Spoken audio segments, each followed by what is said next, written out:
हम पढ़ रहे हैं हिस्ट्री का सेकंड चैप्टर जो कि है हिस्टोरियोग्राफी इंडियन ट्रेडिशन, जिसका हमने फर्स्ट पार्ट कवर कर लिया है। और फर्स्ट पार्ट में हमने पढ़ा था हिस्टोरियोग्राफी इन एंशिएंट पीरियड।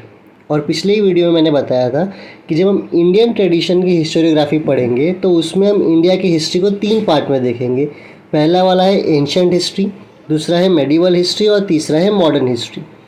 एंशिएंट हिस्ट्री हमने कवर कर लिया है, पिछली वीडियो में जाके देख सकते हो। इस वीडियो में हम कवर करेंगे historiography in the medieval period. तो रीड करते हैं, कुछ एडिशनल इन्फॉर्मेशन होगा तो मैं साथ साथ में बताता रहूँगा। बहुत सारे, अच्छा एक और बात की, बहुत सारे हमें यहाँ पे नाम देखने को मिलेंगे। तुम देख सकते हो राज तरंगी जो कलहन ने लिखी है। फिर यहाँ पे बहुत सारे नाम हैं, और काफ़ी सारे नाम तुम्हें जैसे ज़ियाउद्दीन बरानी, ऐसे बहुत नाम है यहाँ पे, बाबर का, तुजुके बाबरी। लेकिन टेंशन की कोई बात नहीं है, ध्यान से सुनते रहोगे तो इसी लेक्चर को सुनते सुनते ही तुम्हारे जितने भी नाम है सब कुछ ऑलमोस्ट 80% तुम्हें याद हो जाएगा। 20% तो यार खुद से मेहनत करना ही पड़ता है। तो स्टार्ट करते हैं। Historiography in the medieval period, the style of writing Rajatarangini, the history of Kashmir by Kalhana in the 12th century CE is quite close to the concept of modern historiography. तो बोल रहा है कि जिस तरीके से कलहन ने राज तरंगिनी को लिखा है वो बहुत ही क्लोज किसके हैं, वो जो जिस तरीके से लिखा है बहुत क्लोज किसके, मॉडर्न हिस्टोरियोग्राफी के। तो यहीं से रिवाइज कर लो कि मॉडर्न हिस्टोरियोग्राफी कैसे हम बोलेंगे कि कोई चीज़ मॉडर्न हिस्टोरियोग्राफी है। उसके 4 कैरेक्टरिस्टिक्स थे। एक तो साइंटिफिक मेथड पे बेस्ड होगा, कैसे, बाय आस्किंग रेलेवेंट क्वेश्चंस। दूसरा वो एंथ्रोपोसेंट्रिक होगा। एंथ्रोपोसेंट्रिक मतलब कि सवाल किससे करना है, ह्यूमन से ही करना है। डिवाइन और ह्यूमन डीड्स में कोई ऐसा इंटरकनेक्शन हमें दिखाना नहीं है। तीसरा, हमें एविडेंस देना है और उसको किससे बैक करना है, जो एविडेंस होगा रिलायबल, क्या बोलते हैं उसको, एविडेंस जो होगा वो किसी पे निर्भर होना चाहिए, है ना, एविडेंस हमें देना है। और चौथा, इससे हमें ह्यूमन मैनकाइंड का ग्राफ पता चलेगा।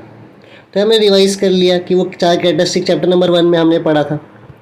ठीक है, अब यहाँ पे आते हैं। तो क्या बोल रहा है कि जो कलहन ने जो राज तरंगिनी लिखी है, सबसे पहले तो कलहन ने राज तरंगिनी कब लिखी है, वो है 12th century में।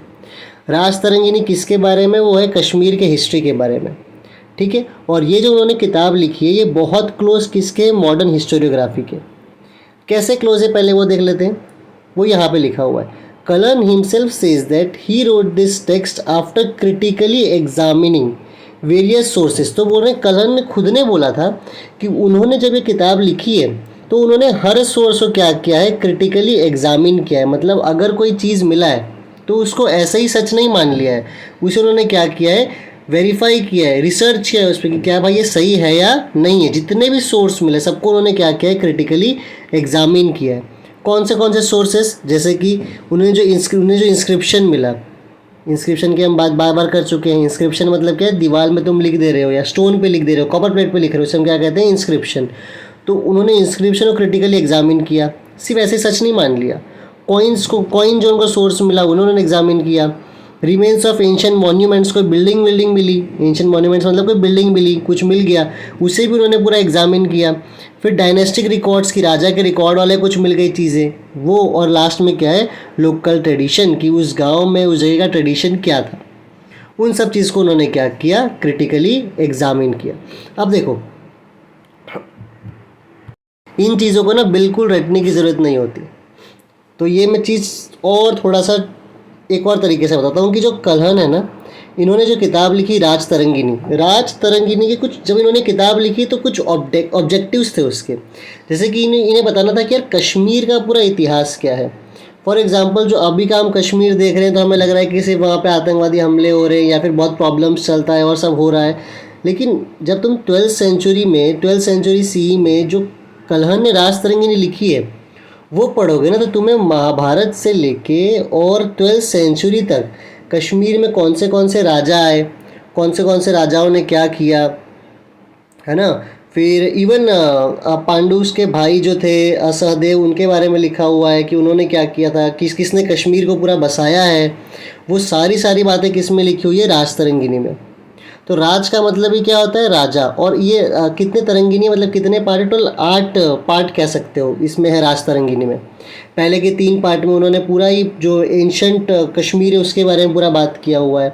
तो अगर किसी को बहुत क्यूरियोसिटी है ना कश्मीर के बारे में जानने के लिए, कश्मीर एक्चुअली था कैसा, तो एक बार वो राज तरंगिनी किताब ज़रूर पढ़नी चाहिए, जो किसने लिखी है, कल्हण ने। और ये एकदम क्या बोलते हैं, क्रिटिकली एग्जामिन करके उन्होंने लिखा है। सारे सोर्सेज को ऐसा ही नहीं लिख दिया कि जो भी मिला लिख दिया, नहीं, उन्होंने सारे सोर्स को एग्जामिन किया। जैसे कि जो इंस्क्रिप्शन मिले उसे एग्जामिन किया, कॉइन्स, ये सब उन्होंने अपना सोर्स भी बताया है। उन्हीं की किताब में उन्होंने सोर्स बताया कि मैंने कहाँ से लिखा है। तो उन्होंने इंस्क्रिप्शन को रिसर्च किया है, कॉइन्स पे किया है, एंशिएंट मॉन्यूमेंट्स पे किया है, डायनेस्टिक रिकॉर्ड्स पे किया है, लोकल ट्रेडिशन पे किया है। अब बात करते हैं कैसा क्वेश्चन आ सकता है इसी पैराग्राफ से। देखो, एक क्वेश्चन आ सकता है फिलअप में कि कल्हण की किताब का नाम क्या है, तो राज तरंगिनी किस सेंचुरी में लिखा गया था, वो था 12th सेंचुरी। यहाँ पे वैसे पूछेंगे भी नहीं और लिखा भी नहीं है, पर तुम्हारी नॉलेज के लिए ये किताब संस्कृत भाषा में है, ठीक है। और ये बड़ा क्लोज किसके, मॉडर्न हिस्टोरियोग्राफी में। और क्या सवाल आ सकता है कि राज तरंगिनी जब कल्हण ने लिखी थी तो कौन से सोर्स उन्होंने लिया था, तो ऐसे लिख देगा कल्हण सोर्स, और बहुत सारे तुम्हें ऐसे बॉक्स बना के दे देगा कि भाई इन बॉक्स को फिल करो। तो कौन सा तुम्हें लिखना है कि इंस्क्रिप्शन था, कॉइन्स है, एंशिएंट मॉन्यूमेंट्स है, डायनेस्टिक रिकॉर्ड्स है और लोकल ट्रेडिशन है। देखो, यही सब क्वेश्चंस टेक्स्ट बुक के पीछे नहीं है। जब बोर्ड एग्जाम बीच में से पूछेगी ना, तुम्हें डिफ़िकल्ट लगेगा, लेकिन अगर तुम ऐसे लेक्चर्स में लाइन बाय लाइन पढ़ते हो और ध्यान देते हो ना, तो कोई चीज़ तुम्हारी बचती नहीं है। तुम्हारी प्रिपरेशन ओवरऑल होती है, 360 डिग्री प्रिपरेशन कह सकते हो कि यार तुम्हें हर चीज़ तुम पढ़ के बैठे हो। तो आई होप ये पूरा पैराग्राफ अब तुम्हें समझ में आ गया होगा। आगे चलते हैं। आगे लिखा हुआ है, in the medieval India the historians in the court of Muslim rulers were influenced by Arabic and Persian historiography. तो बोल रहा है मेडिवल पीरियड में, देखो इंडिया का इतिहास 3 पार्ट में, एक एंशिएंट, मेडिवल और एक मॉडर्न। मेडिवल पीरियड में किसका रूल था, तो मुस्लिम रूलर्स का रूल था।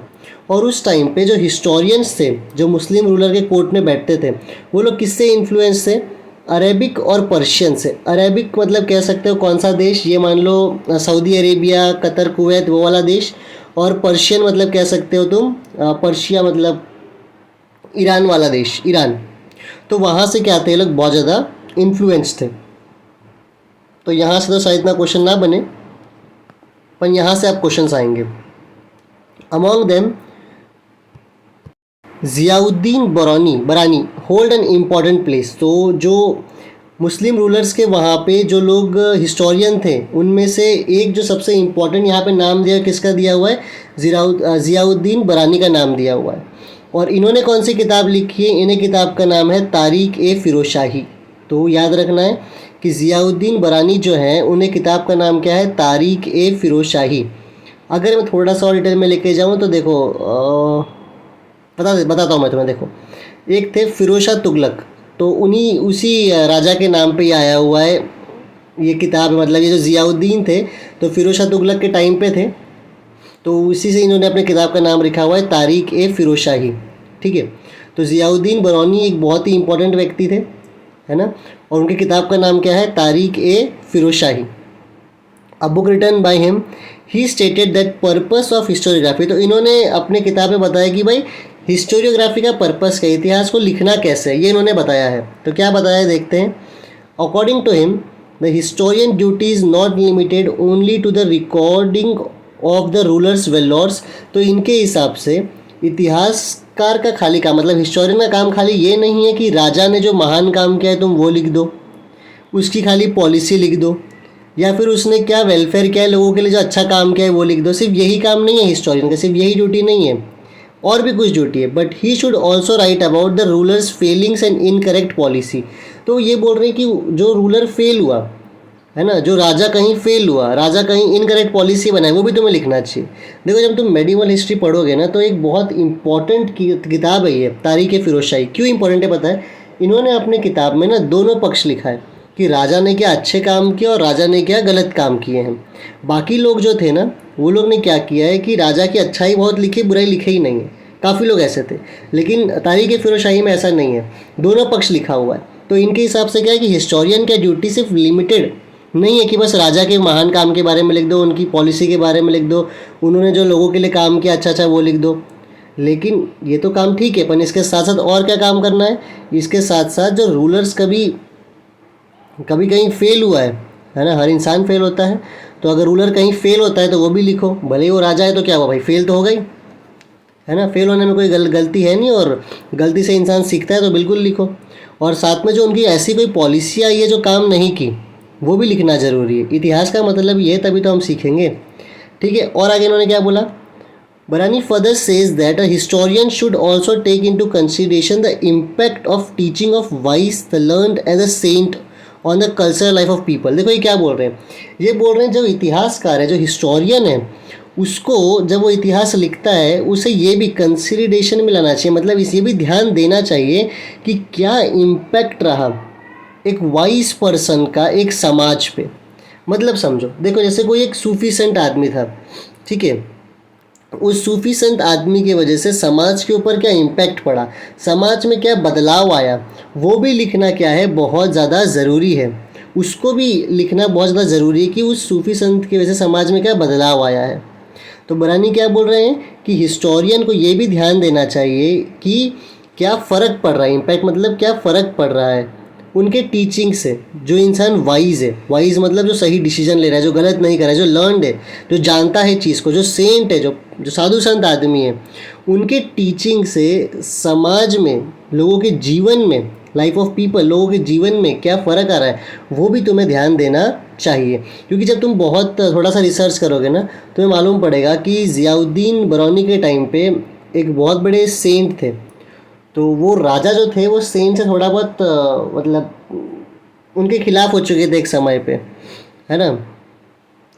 तो शायद उसी के और ये जो थे ज़ियाउद्दीन बरौनी उस सेंट के फॉलोवर थे, तो शायद इसलिए इन्होंने ये भी लिखा हुआ है कि भाई उस सेंट के फिलॉसफी की वजह से, नॉलेज की वजह से क्या समाज पे इम्पैक्ट आ रहा है ना, लाइफ ऑफ पीपल में क्या फ़र्क आ रहा है, वो भी लिखना क्या है, बहुत ज़्यादा ज़रूरी है।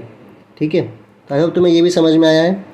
दस बरानी expanded the scope of historiography. तो इसलिए बरानी ने क्या किया, बरानी ने स्कोप ऑफ हिस्टोरियोग्राफी मतलब जो हिस्टोरियोग्राफी का स्कोप होता है ना, वो और बड़ा कर दिया कि ना सिर्फ राजा की अच्छाई लिखो लेकिन उसकी बुराई भी लिखो, कि वो कहाँ पे फेल हुआ, कहीं कहीं वो अच्छा किया वो भी लिखना है, कहीं वो फेल हुआ वो भी लिखना है। सिर्फ इतना ही नहीं, अगर कोई उस ज़माने महान संत था, उस संत ने क्या रिफॉर्म लाया है, वो भी तुम्हें लिखना ज़रूरी है।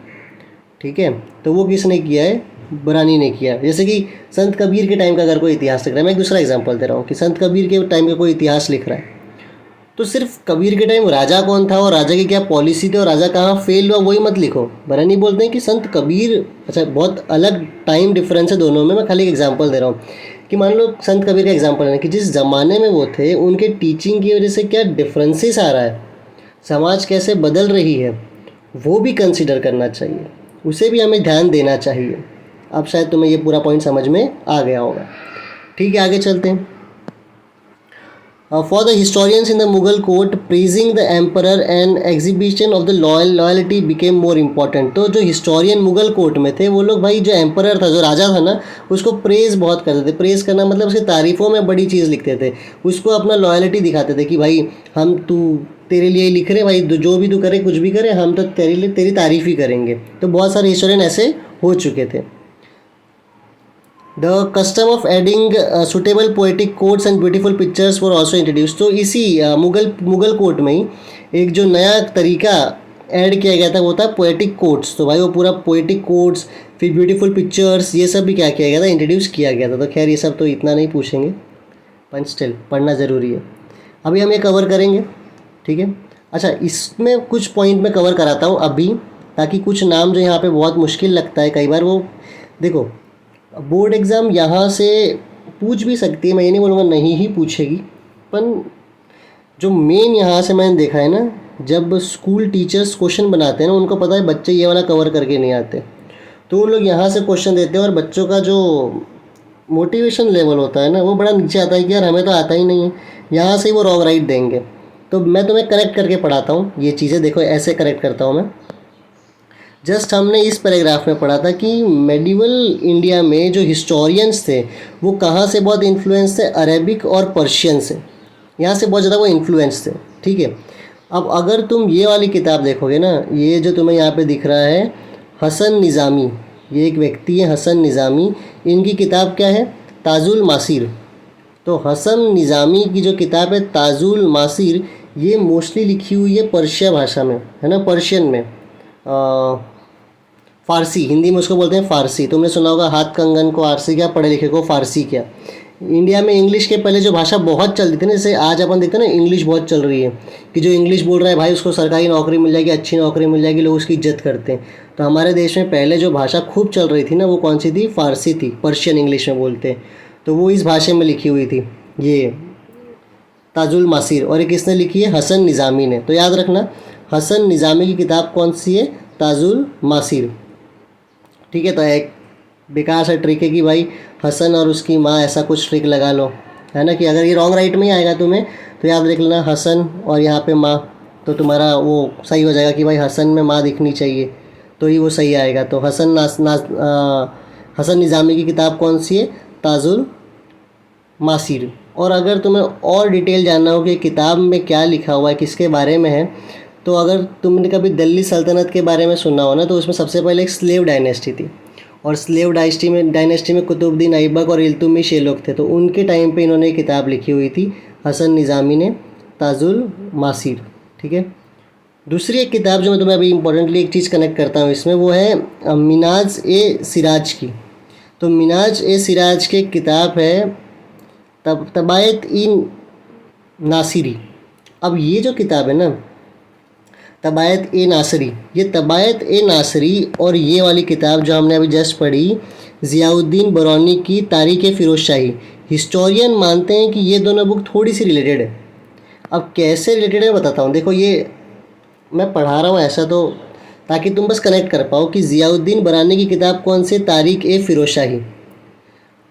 अब क्या है ना, देखो मिनाज ए सिराज की किताब आई थी ना तबायत ए नासिरी। तो जो नासिरी किताब आई थी, जैसे मान लो पॉइंट ए से पॉइंट बी तक की एक हिस्ट्री बताई गई है, पॉइंट बी से बाद जो हिस्ट्री को कंटिन्यू किया गया, जैसे पॉइंट ए से पॉइंट बी की जो हिस्ट्री आई है वो आई थी तबायत ए नासिरी में, और उसके आगे की हिस्ट्री कहाँ पे किसने कंटिन्यू की है, कौन सा किताब में कंटिन्यू हुई है? वो ये तारीख़ ए फ़िरोज़ शाही में।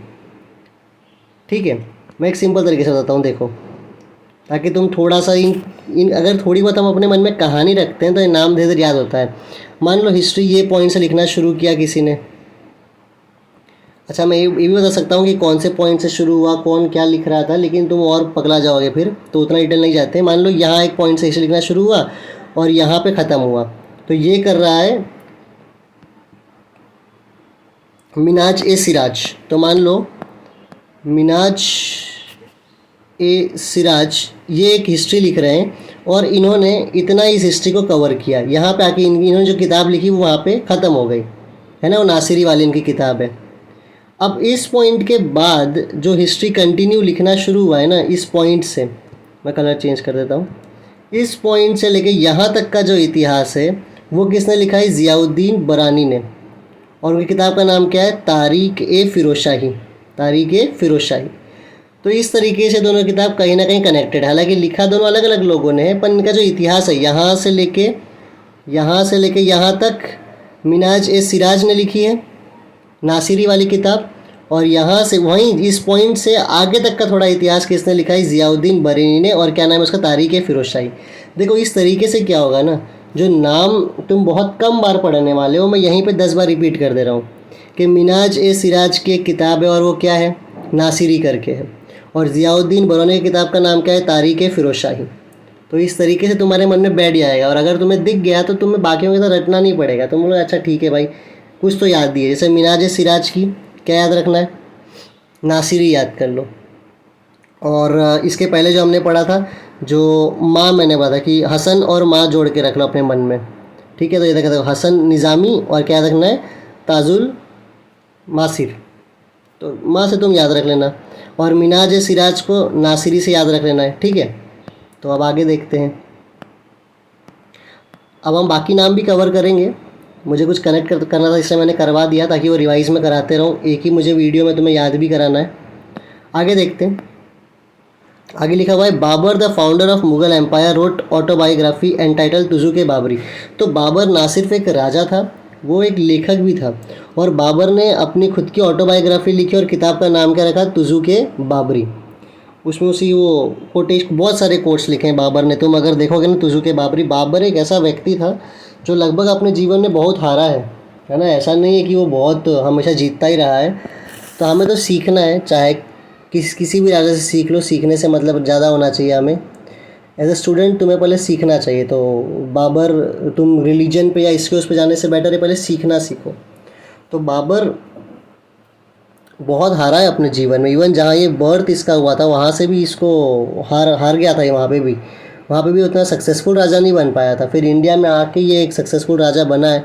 तो इसकी एक ऑटोबायोग्राफी इसने खुद ने लिखी है, उसका नाम क्या है, तुजुके बाबरी। अब उसमें उसने क्या क्या लिखा है, it contains the description of the battles fought by him. तो ये तुजुके बाबरी में तुम्हें मिल जाएगा सब। उसने लिखा है कि कौन से बैटल्स बाबर ने लड़ा है। साथ में Babur also recorded his minute observation, minute मतलब छोटे छोटे observations of various regions and cities travelled by him, including the local economy, custom and the flora. तो भाई बाबर ने जब वो लड़ रहा था, एक देश से दूसरे देश जा रहा था, एक जगह से दूसरी जगह जा रहा था, तो उन सारे रीजन्स के बारे में भी उसने लिखा है, उन सिटीज़ के बारे में भी लिखा है, और साथ साथ में वहाँ की इकनॉमी कैसी थी, वहाँ का कस्टम कैसा था, वो भी उसने लिखा है। देखो इकनॉमी, लोकल इकनॉमी मतलब क्या, वहाँ पे टैक्स टूक्स का सिस्टम था या नहीं था, पैसे वैसे थे या नहीं थे, कॉइन वाला सिस्टम था या बार्टर सिस्टम था, मान लो ये सारी चीज़ भी उसने लिखी है। कस्टम मतलब देखो जैसे कि इंडिया में तुम देखोगे कस्टम है कि घर में अंदर आने से पहले हम चप्पल निकाल देते हैं, तो ये भी हमारा क्या है, कस्टम। तो ऐसे छोटे मोटे कस्टम सारे भी उसने उस अपने किताब में लिखे होंगे। और साथ में फ्लोरा मतलब प्लांट्स के बारे में भी उसने लिखा है। तो ये क्वेश्चन एक बार आता भी है बोर्ड एग्जाम्स में कि भाई बाबर की किताब और उसने क्या क्या ऑब्जर्वेशन किया है वो लिखो। तो कितना सिंपल है कि भाई बाबर जो है उसकी ऑटोबायोग्राफी क्या है, तुजुके बाबरी, और उसमें उसने सारे अपने बैटल्स के बारे में बताया है। साथ में उसने माइन्यूट ऑब्जर्वेशंस ऑफ बहुत सारी जगह जहाँ पे वो घुमा, वेरियस रीजन्स, जो सिटीज़ वो घुमा, वो उसने लिखा है। और उसने लोकल इकोनॉमी, कस्टम और फ्लोरा के बारे में भी लिखा हुआ है। तो आई होप ये तो तुम्हें डिफ़िकल्ट नहीं लगेगा। और देखो एक चीज़ मैं तुम्हें बताता हूँ, जब तुम कोई चीज़ पढ़ लेते हो ना, जैसे मैंने तुम्हें पढ़ा दिया, तुमने वीडियो को एक बार सुन लिया, इसके बाद तुम्हें वीडियो बंद हो गई, तुम पढ़ लिए, फ़ोन वोन बंद कर दो, किताबें साइड रख दो और 10-15 मिनट ना आँख बंद करके सोचो कि तुमने क्या क्या पढ़ा है। जैसे कि अभी भी अगर तुम्हें रिवाइज़ करना हो, मैं तुम्हें एक तरीका बताता हूँ कि यार पेन पेपर से भी, ये देखो मैं ये सब भी तुम लोग के लिए लिख के रखता हूँ। मैं बताता नहीं हूँ, मेरे को मालूम है बहुत ज़्यादा हो जाएगा और मैं ज़्यादा पढ़ाना नहीं चाहता, वरना तो बहुत बड़ा लेक्चर हो जाता है। देखो एक रिवीजन का तरीका बता देता हूँ मैं, भले ही वीडियो थोड़ी बड़ी हो जाए कोई बात नहीं, तरीका देख लेते हैं। इसको लॉक कर देता हूँ, ठीक है। अब देखो जैसे मैंने अभी तक हमने अब तक क्या क्या पढ़ा वो देखते हैं। हम पढ़ रहे हैं मेडिवल पीरियड का हिस्टोरियोग्राफी। याद करो सबसे पहला टॉपिक हमने क्या पढ़ा, तुम भी ऐसे ही लिख सकते हो ना, बस MH, ये महाराष्ट्र मेडिवल हिस्टोरियोग्राफी मैंने लिखा है। क्या क्या कवर किया हमने इसमें। सबसे पहले हमने पढ़ा कि यार जो कल्हण था, इनकी एक किताब है और क्या नाम है उसकी, राजतरंगिणी। कब लिखा है इन्होंने, 12th सेंचुरी में, 12th सेंचुरी AD में, है ना, या फिर हमारी किताबों में C कॉमन एरा लिखा हुआ है। और ये जो किताब है ये किसके बारे में है, ये है कश्मीर के बारे में। ये बहुत क्लोज, अरे यहाँ से तो गलत हो गया, ये जो राजतरंगिणी है ये बहुत क्लोज किसके है, ये बहुत क्लोज है मॉडर्न हिस्टोरियोग्राफी के। क्यों क्लोज है, क्योंकि जितने भी सोर्सेज थे उसको इन्होंने क्या किया है, क्रिटिकली एग्जामिन। अब क्वेश्चन आएगा सोर्स कौन से थे, तो याद करो सोर्स को। कॉइन था कि नहीं था, बिल्कुल था। इंस्क्रिप्शन था कि नहीं था, बिल्कुल था।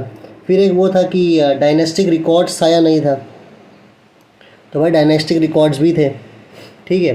अब एक और चीज़ था जो मुझे भी देखो अभी हिट नहीं हो रहा है, कि वो एक और चीज़ क्या था। अगर तुम्हें हिट हो जाता है तुरंत ना, चीटिंग मत करना, अगर जस्ट तुम्हें हिट हो रहा है कि कॉइन्स, इंस्क्रिप्शन, डायनेस्टिक रिकॉर्ड्स और जो एक और चीज़ था, मुझे लग रहा है एक और चीज़ था, अगर तुम्हें हिट हो गया हो ना तो वो लिखना ज़रूर कि हाँ सर ये मुझे हिट हो गया था, याद आ गया था, तो बताना, ठीक है। तो ये, और अगर ना हिट हो तो रुको, फिर किताब खोलो और उसके बाद देखो उसको, तो हमेशा के लिए याद रहेगा वो। तो ये हमने देखा था कल्हण को। इसके बाद में हम आए और हमने देखा कि जो मेडिवल हिस्टोरियंस थे वो बहुत ज़्यादा इन्फ्लुएंस है अरेबिक प्लस पर्शियन हिस्टोरियोग्राफी से।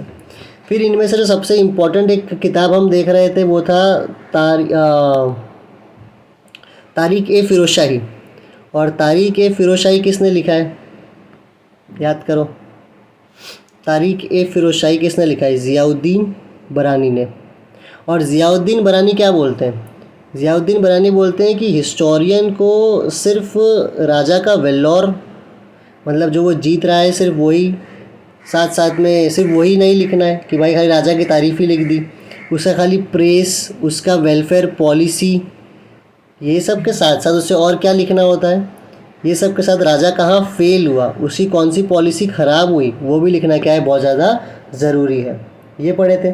फिर इन्होंने बोला था कि हिस्टोरियंस को एक और चीज़ ऐड करनी चाहिए, और वो क्या है कि जो पढ़े हुए लर्नड लोग हैं, पढ़े हुए लोग हैं, जो सेंट लोग हैं और जो वाइज लोग हैं, है ना, जो समझदार लोग हैं, उनके लर्निंग की वजह से उनकी लर्निंग को भी कंसिडर करना चाहिए, क्योंकि उनके लर्निंग समाज में क्या है, कोई ना कोई इम्पैक्ट तो होता है, वो भी लिखना क्या है, बहुत ज़्यादा ज़रूरी है। ये हमने देखा था।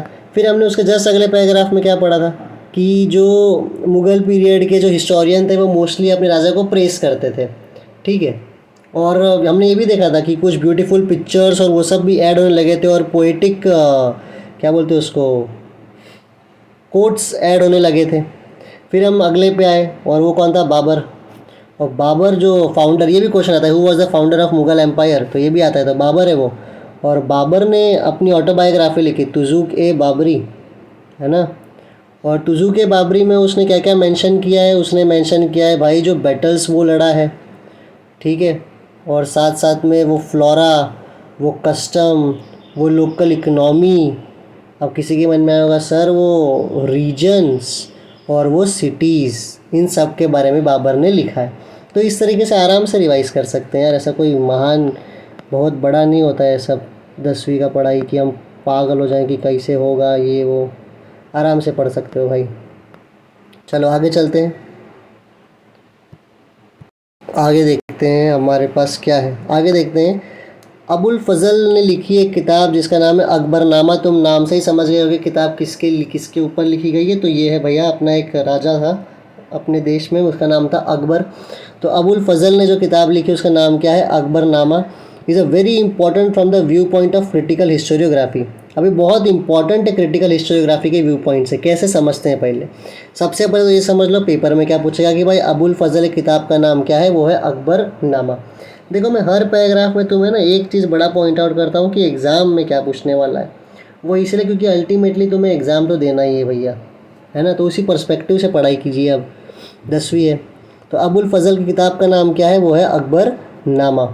अब his method of collecting authentic historical documents and scrutiny is looked upon as a devoid of bias and hence realistic. तो भाई ये पूरी कहानी में बस इतना तुम्हें समझने की ज़रूरत है कि जो अबुल फजल ने अकबरनामा लिखा है ना, वो जो उसने सारे हिस्टोरिकल डॉक्यूमेंट्स को कलेक्ट किया है, जो उसने ओरिजिनलिटी रखी है, उसने कहीं कोई बायस नहीं रखा है। यहाँ पे लिखा है ना बायस, बायस डिवॉइड ऑफ बायस का मतलब होता है कि भाई उसने कोई किसी का पक्ष नहीं लिया कि भाई मैं अकबर के बारे में लिख रहा हूँ तो अकबर का पक्ष ले लूँ, उसका फेवर कर दूँ, नहीं। उसने कैसा लिखा है, पूरा बहुत ही रियलिस्टिक लिखा है। तो अगर अपने को अकबर के बारे में जानना है तो अगर हम अकबरनामा पढ़ते हैं, जो किसने लिखा हुआ है, जो लिखा है अबुल फजल ने, अबुल फजल के अकबरनामा को पढ़ने से ही मालूम पड़ सकता है कि भाई वो राजा कैसा था, क्योंकि उसने बहुत बायस नहीं लिखा है, किसी का पक्ष नहीं लिया हुआ है। मैंने यहाँ पे कुछ जोड़ दिया है, अब अगर मैंने बैक किया या मिटाया तो ये सब मिट जाएगा, तो कोई बात नहीं। तो अबुल फजल की किताब का नाम क्या है, याद रखना इस पैराग्राफ से, अकबरनामा, ठीक है। अब कुछ नाम अभी तक बहुत हो चुके हैं, अगर किसी को दिक्कत हो रही हो तो एक क्विक रिवीजन करते हैं, हो सकता है मेरे को भी याद ना आए, मैं भी तो इंसान हूँ भाई। तो देखो कल्हन की किताब का नाम क्या था, फटाफट बताओ। के और आर, अरे वाह, के से कृष्णा, आर से राधा। ऐसा नहीं है भाई, के से कल्हन और आर से राज तरंगिनी, ठीक है, ठीक है। फिर तुज़ुक-ए बाबरी किसका है, तुज़ुक-ए बाबरी है ऑटोबायोग्राफी ऑफ बाबर।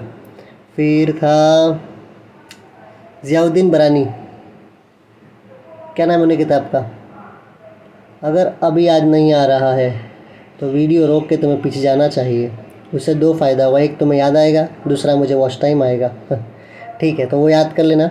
उसके बाद में जो सिराज की किताब थी वो नासिरी वाली थी, और हसन जो थी वो कौन सी थी, वो कैसे याद रखना है, मासीर करके, तो माँ करके था वो, मासीर करके, ठीक है। फिर अबुल फजल का जो किताब है वो कौन सा है, अबुल फजल ने कौन सा लिखा है, अकबरनामा, ठीक है। तो यहाँ तक तुमने देख लिया है। एक मैंने तुमको नहीं बताया था, वो मैं बताऊँगा भी नहीं, क्योंकि तुम्हें खुद को याद करना है। वो किसी किसी के मन में बहुत ज़्यादा लग रहा होगा, तो भाई वो तारीख़ फ़िरोज़ शाही है, ज़्यादा पगलाने की ज़रूरत नहीं है। ठीक है, यहाँ तक समझ चुके हो, तो अब थोड़ा और पढ़ लेते हैं ताकि ये जो मेडिवल पीरियड है वो भी पूरा अपना हो जाए। ठीक है, 30 मिनट की वीडियो बन गई, मेरे हिसाब से 5 मिनट और लगेगा, अपन पढ़ लेते हैं। बखर is an important type of historical document of medieval time. तो बोल रहा है भाई बखर जो है वो बहुत ही इम्पॉर्टेंट डॉक्यूमेंट है मेडिवल टाइम का। क्यों? क्योंकि it contains eulogies of heroes and stories. देखो वो क्या कंटेन करता है, यूलॉजीज। यूलॉजीज को सिंपल भाषा में मान लो तो बोल लो कि गुणगान, बोलते ना कि इसके बड़ी गुणगान करते हैं हम लोग। गुणगान मतलब एक और तरीका मान लो प्रेस करना, तारीफ़ करना। तो इन बखर में क्या होता है, बहुत ही गुणगान होते हैं किसके, बहुत महान हीरोज़ के। और उसमें क्या होता है, सिर्फ क्या हीरोज़ की गुणगान की जाती है क्या, नहीं, साथ साथ में बहुत सारी स्टोरीज़ होती है बखर में। किसकी स्टोरीज़ होती है, स्टोरी होती है हिस्टोरिकल इवेंट्स की, कि भाई कोई घटना हुई, कहीं कोई बहुत बड़ा लड़ाई हो गया, कोई वॉर हुआ, उस हिस्टोरिकल इवेंट की पूरी स्टोरी बखर को देखने को मिलता है। तो भाई अगर हम वो बखर हमें मिल जाए लिखा हुआ, तो पूरा इतिहास के बारे में मालूम पड़ेगा। बड़े बड़े बैटल्स के बारे में लिखा हुआ है, लाइफ ऑफ ग्रेट मैन वो लिखा हुआ है बखर में। इसलिए बखर क्या है, बहुत इंपॉर्टेंट है। मान रहे हो, समझ रहे हो कि बखर में क्या है ना, एक ऐसा डॉक्यूमेंट है जिसमें महान महान जो हीरोज़ थे उनकी गुणगान की गई है। बहुत सारी कहानियाँ लिखी गई हैं हिस्टोरिकल इवेंट्स में, बड़े बड़े लड़ाइयों के बारे में बताया गया है, ग्रेट मैन के जीवन के बारे में बताया गया है। तो अगर हमें बखर मिलता है तो डेफिनेटली हमें हिस्ट्री के बारे में मालूम पड़ेगा, और इसीलिए क्या है वो एक इम्पॉर्टेंट हिस्टोरिकल डॉक्यूमेंट। अगर मैं बोर्ड एग्ज़ाम बनाने वाला होता ना, वो अभी तो महाराष्ट्र बोर्ड का जो एग्ज़ाम बनता है ईजी बनता है, 90% के ऊपर हिस्ट्री में तो जो टेक्स्ट बुक के पीछे क्वेश्चन होता है वहीं से आता है।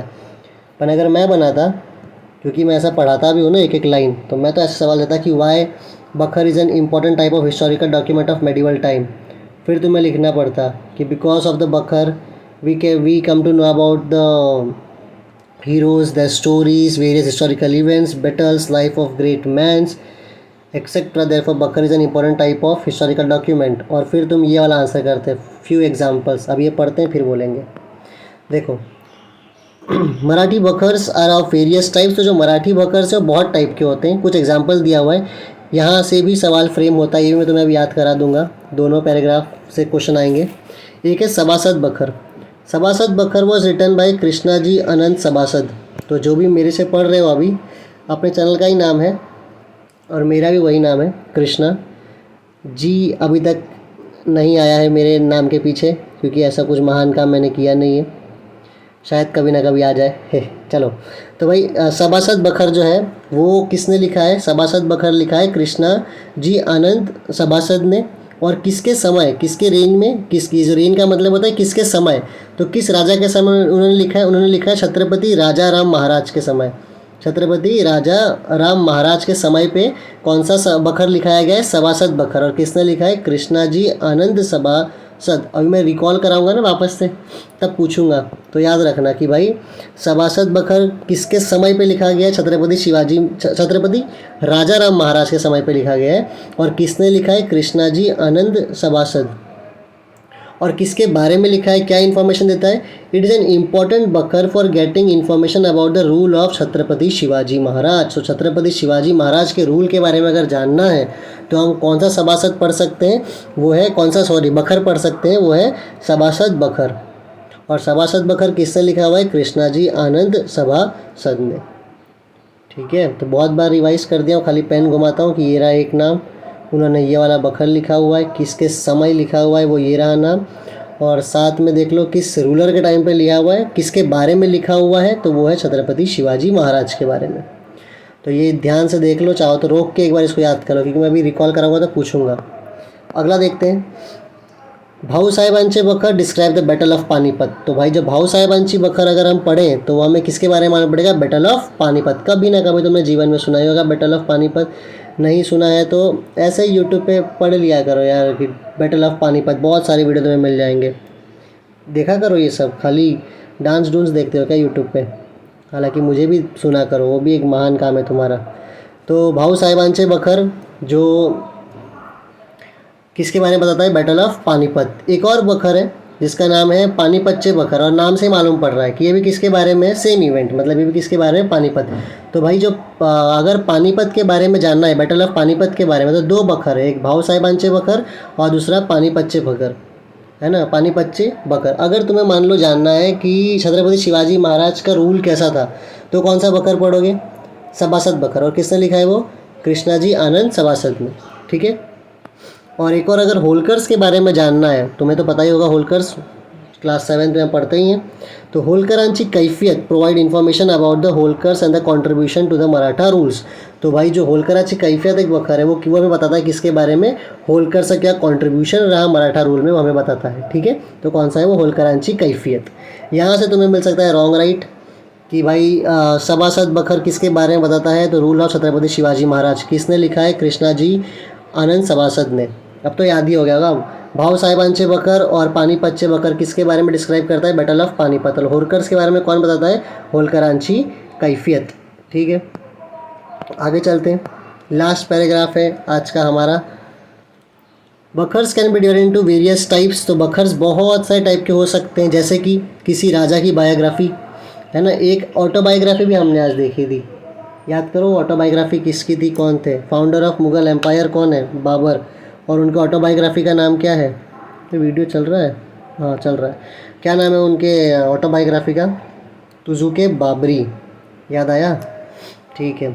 तो बखर बहुत सारे टाइप्स का होता है, और जैसे कि एक कौन सा हो गया, किंग्स की बायोग्राफी भी हो सकता है, डायनेस्टिक हिस्ट्री के बारे में हो सकता है कि ये राजा, उसका बेटा राजा, वो सारी उस हिस्ट्री के बारे में बखर हो सकता है। फिर किसी डिस्क्रिप्शन ऑफ इवेंट, जैसे कि अभी हमने देखा, कौन से इवेंट की हमने बात की, कौन सा बखर था, पानीपत एक इवेंट मान लो, बैटल ऑफ पानीपत, उसमें हमने दो बखर देखे, एक पानीपत बखर और दूसरा, याद करो पहला कौन सा देखे थे, पानीपत बखर, और एक और बखर देखे जो किसके बारे में बताता है, जो तुम्हें बताता है बैटल ऑफ पानीपत के बारे में, ठीक है। अब तो देख के ही बता सकते हो, भाऊ साहिबांचे बखर, ठीक है। तो ऐसा रिकॉल करते रहा करो, कुछ पढ़ो तो अपने दिमाग में प्रेशर डालो, रोको, सोचो, और जब ना आए तो फिर जाके देख लो, वरना सोचते रहो बैठ के। उसके बाद में कौन सा है, डिस्क्रिप्शन ऑफ इवेंट्स हो गया। हिस्ट्री ऑफ अ सेक्ट के बारे में हो सकता है, हिस्ट्री ऑफ अ सेक्ट मतलब किसी एक पर्टिकुलर रिलीजन कब शुरू हुआ, वो कैसे आगे बढ़ा, कैसे उसके फॉलोवर्स बढ़े, तो वो क्या होता है, हिस्ट्री ऑफ अ सेक्ट, उसके बारे में बखर मिल सकता है। ऑटोबायोग्राफी, अभी हमने ऑटोबायोग्राफी की बात की, उसके बारे में बखर रहता है। रिगार्डिंग ग्रीवियंस, ग्रीवियंस मतलब कोई कंप्लेंट्स के बारे में बखर हो सकता है। Based on mythologies and state administration by a king, तो भाई कि एक राजा कैसे स्टेट को एडमिनिस्टर कर रहा है, मैथोलॉजीज़ के बारे में हम पहले ही बात कर चुके हैं, ठीक है। तो राजा कैसे एडमिनिस्ट्रेशन कर रहा है, उससे भी क्या हो सकता है, एक बखर हो सकता है। यहाँ से कैसा क्वेश्चन आएगा ना, वही बॉक्स वाला क्वेश्चन, ऐसे तुम्हें ना बॉक्स बना के दे देते हैं। जैसे यहाँ पे देखिए, history can be divided, sorry bakhars can be divided into various types such as, तो ऐसा लिख देगा कि वेरियस टाइप्स ऑफ बखर्स, फिर ये 1 2 3 4 ऐसे तुम्हें बॉक्स बना के दे देगा, और तुम्हें ये बॉक्स भरना होगा, और तुम्हें लगेगा कि यार ये क्वेश्चन टेक्स्ट बुक के पीछे नहीं था, पर यहाँ पे तो है ना, इसलिए तुम्हें ये आना चाहिए। एक तुम लिख दो बायोग्राफी ऑफ किंग, फिर एक लिख दो ऑटोबायोग्राफी, दोनों लगभग सेम में 2 बॉक्स भर दिया तुमने। साथ में तो डिस्क्रिप्शन ऑफ एन इवेंट, फिर लिख दो डायनेस्टिक हिस्ट्री, फिर तुम लिख सकते हो एडमिनिस्ट्रेशन ऑफ अ किंग। तो ऐसे 4-5 याद रखो कि अगर ऐसा कोई सवाल आ गया तो तुम कुछ ना कुछ उसमें लिख पाओ, ठीक है। तो कुल मिला के आज हमने कवर किया है मेडिवल पीरियड को। अच्छा, कुछ चीज़ और बाकी रह गई है, जैसे कि यहाँ पे लिखा हुआ है कि अल बरौनी जो थे वो बहुत इंपॉर्टेंट मेडिवल पीरियड के एक राइटर थे, जो अरेबिक में लिखते थे, ठीक है। तो ये एक अल बरौनी कहा सकता है किस पीरियड के थे, तो किस पीरियड के थे, मेडिवल पीरियड के थे। फिर मैंने ये तो नाम तुम्हें याद दिलाई दिया है, हसन निज़ामी का कौन सा था, ताजुल मासिर, और मिनाज ए सिराज का था तबायत ए नासिरी, ठीक है। तो ये तो मैं याद करा चुका हूँ, इसलिए देख भी नहीं रहा था मैं अभी इसके ऊपर। और बहुत सारे वर्क्स ऑफ आमिर खुसरो, तो यहाँ पे आमिर खुसरो का वर्क बताया नहीं है, लेकिन अगर तुम यूट्यूब पे डालते हो ना आमिर खुसरो, तो मालूम पड़ेगा कि ये एक पोएट थे। सूफीज़म में भी इन्होंने बहुत काम किया आमिर खुसरो, है ना। हिंदू और मुस्लिम्स में बहुत कुछ लिखते थे, और हिंदूज़ के बारे में भी लिखते थे, मुस्लिम्स के बारे में भी लिखते थे, तो वो भी तुम देख सकते हो। आमिर खुसरो मेडिवल पीरियड में, ये आदमी, अगर तुमने मेडिवल हिस्ट्री कभी भी पढ़ी है तो ये इंसान को तुम ज़रूर पढ़ोगे। फिर एक और किताब अगर जो आ सकता है वो है तुजुके तिमूरी, जो एक ऑटोबायोग्राफी है, और किसने लिखी है? तैमूर लंग। ये तैमूर लंग वही है जिसने इंडिया पे इन्वेड किया था, तो उसने अपनी खुद की ऑटोबायोग्राफी क्या नाम है उसका? तुजुके तिमूरी। ठीक है। फिर एक आखिरी किताब जो हमें याद रखना है वो है तारिक ए मुबारक शाही। कौन सा है? तारिक ए मुबारक शाही, और वो लिखा हुआ है अहमद सिरहिंदी। ठीक है। तो तारिक ए मुबारक शाही, तो भाई मुबारक हो, ऐसे याद कर लो कि भाई मुबारक हो तुम्हें आखिरी नाम आज का याद करना इस वीडियो में। ठीक है। और तुम मुझे बोल दो कि जय हिंद या सिर हिंदी, वैसे याद कर लो, कुछ भी एक तरीका अपना बना लो यार, कुछ भी कर लो, मैं तो याद ही कर लेता। याया बिन अहमद सिरहिंदी, इतना बड़ा नाम, उतना ही जितना बड़ा इनका नाम है उतना ही बड़ा इनकी किताब का भी नाम है। ऐसे भी याद कर सकते हो कि तारिक मुबारक शाही याया बिन अहमद सिरहिंदी। इसके बारे में भी मैं डिटेल तुम्हें बता सकता हूँ, लेकिन फिर तुम और वो हो जाओगे। कुछ और चीज़ देख लेते हैं। कुछ नाम यहाँ पे दिए हुए हैं जो ईजी है याद करना। According to foreign travellers in India, accounts of foreign travellers, तो बहुत सारे फॉरेन ट्रैवलर्स ने भी लिखा हुआ इंडिया के बारे में। एक है इब्न बतूता, बड़े इंटरेस्टिंग है यार ये इब्न बतूता। तुम्हें लग रहा होगा यार कितना का नाम याद करना है, पर बहुत इंटरेस्टिंग है। तुम द एपिक चैनल करके यूट्यूब पे एक चैनल है, द एपिक चैनल, उसमें तुम डालो the epic channel Ibn Battuta. ये इब्न बतूता यार 40 के ऊपर कंट्री में घूमे हुए हैं, और ये शुरू किया था इन्होंने घूमना 21 साल की उम्र में, और ये मोरक्को से घूमना शुरू किए थे। मोरक्को जिसको नहीं पता है ना, वो नॉर्थ अमेरिका से कंट्री में, तो वहाँ से फिर घूमते घूमते इन्होंने इंडिया के बारे में सुना, फिर ये इंडिया आए थे। फिर इनको तुमने सुना होगा ना वो मियाँ बीवी राजी तो क्या करेगा काजी, तो इनको काजी बनाया था। काजी मतलब वो जज जैसा, जज होता है, तो इनको जज वज बनाया था। फिर इनको जेल भी हो गई थी, फिर इनको मारने भी वाले थे इंडिया में, फिर ये प्लानिंग से चाइना जाते हैं। तो अच्छी कहानी है इनकी इब्न बतूता, बहुत अच्छे ट्रैवलर हैं ये, बहुत घूमे हैं दुनिया भर में, कई लाख कुछ किलोमीटर कुछ चले हैं ये, तो इनके बारे में देखना, ये फॉरेन ट्रैवलर इब्न बतूता। फिर अब्दुल रज़ाक मेरे हिसाब से ये ईरान से, एक बार चेक करना। इनको ना ट्रैवलिंग का उतना शौक़ नहीं था, पर इनके राजा ने इनको इंडिया भेजा था, और ये मेरे हिसाब से विजयनगर एम्पायर में जाके फिर इनको जो एक काम सीखने आए थे वो सब विजयनगर एम्पायर में जाके सीख रहे थे। तो वो है अब्दुल रज़ाक। मैं तो थोड़ा बहुत स्टोरी बता रहा हूँ ताकि थोड़ा इंटरेस्टिंग लगे। मार्को पोलो के बारे में तो खैर एक चैप्टर आएगा, अपन आगे पढ़ेंगे, इनके बारे में पूरा एक पैराग्राफ है, तो क्या बताऊँ, जाके एक बार सर्च करना क्या ये इटली से थे या नहीं थे। फिर निकोलो कॉन्टी, ठीक है। फिर ये बारबोसा, ये समोसा मत मान लेना, ये बारबोसा है।